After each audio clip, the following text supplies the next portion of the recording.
প্রিয় শিক্ষার্থী বন্ধুরা, আসসালামু আলাইকুম। আশা করি আল্লাহর রহমতে আপনারা সকলে ভালো আছেন। তো ইতিমধ্যে আপনারা অনেকে আছেন যে অনার্স অ্যাডমিট কার্ড ডাউনলোড করতে পারেননি, অর্থাৎ ডাউনলোড করতে পারেননি। কিভাবে ডাউনলোড করতে হবে আর প্রবেশপত্রটি কিভাবে সংরক্ষণ করবেন সেই বিষয়টা আজকের এই ভিডিওটিতে তুলে ধরব। সাধারণত সার্ভারজনিত প্রবলেমের কারণে অনেকেই ডাউনলোড করতে পারেনি, তো সে কিভাবে ডাউনলোড করবে সেটা এখন দেখিয়ে দিচ্ছি।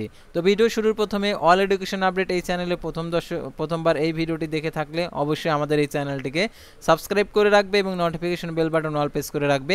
এই ভিডিওটিতে একটি লাইক করে দেবে।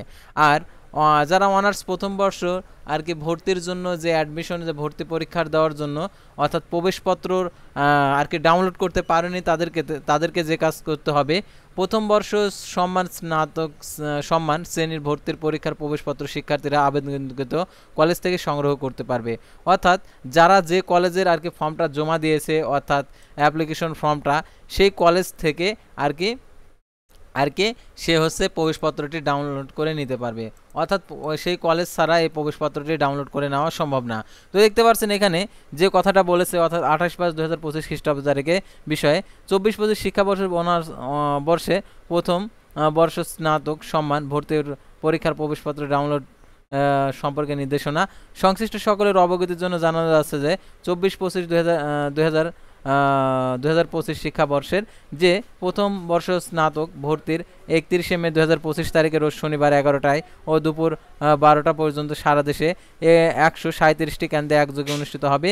ইতিমধ্যে কলেজের কৃত প্রাথমিক আবেদন নিশ্চয়ন হয়েছে 5,60,595 জন পরীক্ষার্থী। প্রবেশপত্র জাতীয় বিশ্ববিদ্যালয়ের ওয়েবসাইটে 14 মে 2025 খ্রিস্টাব্দ তারিখে ইস্যু করা হয়েছে, যা 30শে মে 2025 তারিখ পর্যন্ত ডাউনলোড করা যাবে। এছাড়াও এই সকল পরীক্ষার্থীকে পরীক্ষার তারিখ, কেন্দ্রের নাম, ভর্তি পরীক্ষার রোল এবং তথ্য SMS এর মাধ্যমে জানিয়ে দেওয়া হয়েছে। একই সঙ্গে অনেক পরীক্ষার্থী ভর্তি পরীক্ষা বিষয়ক ওয়েবসাইটের ব্যবহার করার কারণে বেশ কিছু পরীক্ষার্থী অদ্যাবধি প্রবেশপত্র ডাউনলোড করতে সক্ষম হননি। এই সকল পরীক্ষার্থীদেরকে আবেদনকৃত কলেজে প্রবেশপত্র সংগ্রহ করতে পারবে। যদি কোনো পরীক্ষার্থী প্রাথমিক আবেদন নিশ্চয়নকৃত 30শে মে 2025 তারিখ পর্যন্ত প্রবেশপত্র ডাউনলোড করতে সক্ষম না হয় অথবা আবেদনকৃত কলেজ থেকে প্রবেশপত্র সংগ্রহ না করতে পারে, সেক্ষেত্রে ওই পরীক্ষার্থীকে অবশ্যই প্রাথমিক আবেদন ফর্ম এইচএসসি ও এইচএসসি পরীক্ষার রেজিস্ট্রেশন কার্ড SMS এ প্রেরিত তথ্যের প্রিন্টের কপি সঙ্গে নিয়ে পরীক্ষা কেন্দ্রে উপস্থিত হতে হবে। এই সকল পরীক্ষার্থী তাদের SMS এর মাধ্যমে প্রাপ্ত ভর্তি পরীক্ষার রোল নম্বর এবং অনুযায়ী কেন্দ্রের আসন গ্রহণ করবে এবং হাজিরায় স্বাক্ষর করবে। তবে হাজিরাপত্রের ছবির সঙ্গে প্রাথমিক আবেদনের ছবির মিল না থাকলে পরীক্ষার্থীকে ভর্তি পরীক্ষায় অংশগ্রহণ করতে দেওয়া হবে না। উল্লেখ্য যে প্রবেশপত্রের QR কোড স্ক্যান করে পরীক্ষার্থীর ছবি সকল তথ্য যাচাই করা হবে। যে সকল প্রার্থী প্রাথমিক আবেদন ফর্ম সংশ্লিষ্ট কলেজে নিশ্চয়ন করা হয়নি, সে সকল আবেদনকারী ভর্তি পরীক্ষা অংশগ্রহণ করতে পারবে না।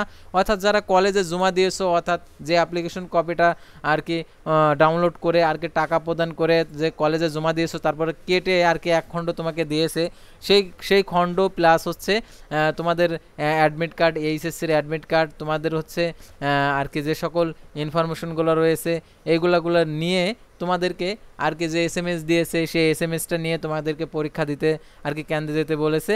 অর্থাৎ তোমরা যদি প্রবেশপত্র ডাউনলোড করতে নাও পারো, তাও তোমরা হচ্ছে পরীক্ষা হলে গিয়ে পরীক্ষা দিতে পারবে। তো আশা করি তোমরা বুঝতে পারছো।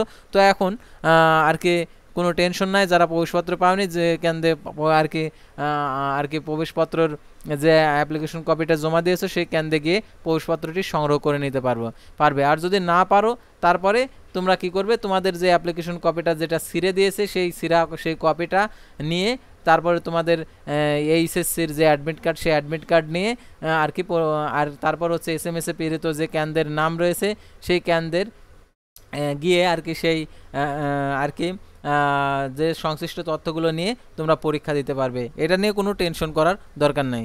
তো আজকের ভিডিওটি ছিল সাধারণত জাতীয় বিশ্ববিদ্যালয় ভর্তি সংক্রান্ত, অর্থাৎ ভর্তি পরীক্ষা সংক্রান্ত। তো পরবর্তী ভিডিওতে আবারও কোনো নতুন এডুকেশন বিষয়ে ভিডিও নিয়ে আপনাদের সামনে হাজির হবো। সেই পর্যন্ত সবাই ভালো থাকবেন, সুস্থ থাকবেন, আর অবশ্যই আমাদের এই চ্যানেলটিকে সাবস্ক্রাইব করে পাশে থাকবেন। আল্লাহ হাফেজ।